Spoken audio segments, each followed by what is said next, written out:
So let's now create one basic routing using the React router. So with the router, we can map one URL to one component. So suppose we have one home component. Now we can map one URL to this home component. So suppose we have /home.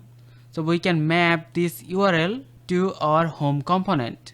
And that is possible with routing. Now before starting with creating the basic routing, first of all we need to have some key concepts. So first of all, let's just talk about router. So router is a top level component and it wraps the entire application.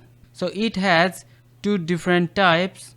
Either we can use the browser router or we can use the hash router. So normally we use the browser router, which uses the browser's API history, so we can use the browser's forward and backward navigation buttons to navigate, which is helpful. That's why normally we use browser router. Secondly, we have the route. So the route is basically used to define which component to render based on the current URL path.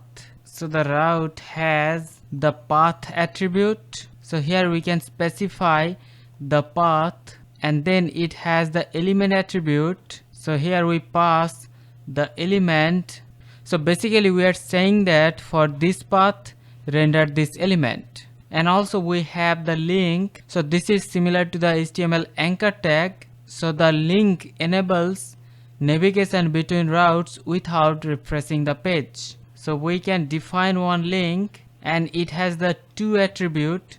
So we can specify where to go, and inside the link we can have the text. So whenever we click on this text, then we can navigate to that URL. So it is basically works same as the HTML anchor tag. And next we have routes. So inside the routes we can have multiple routes, and the routes basically will render the first child that matches the URL. So these are the key points that we should know about. So let's now create one basic routing application. So first of all, we have to import route and the link from React router DOM. So previously we have seen that we have to wrap the whole application inside the browser router. So after we have done that, we can perform the routing. So first of all, we need to have the routes,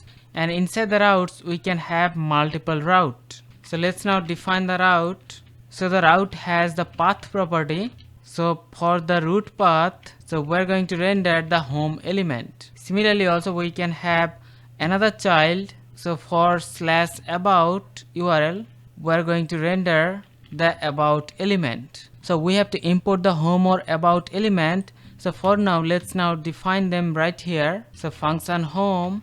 So this will basically return h2 with the home page. Similarly also we can define the about element, which will render about page. So for root URL, we're gonna render the home element, and for the /about URL, we're gonna render the about element. So here in the URL, if we go to the root directory, we are rendering the home page.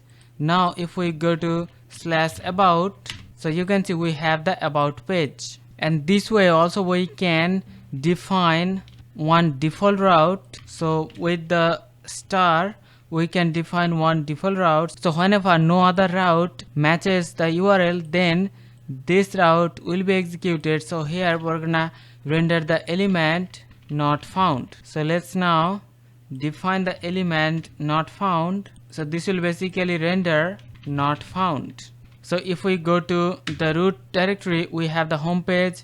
If we go to /about, so we have the about page. Now because we are using the default route, so any other route will execute the not found page. So hope you understand about basic routing in React. See you in the next one. Take care.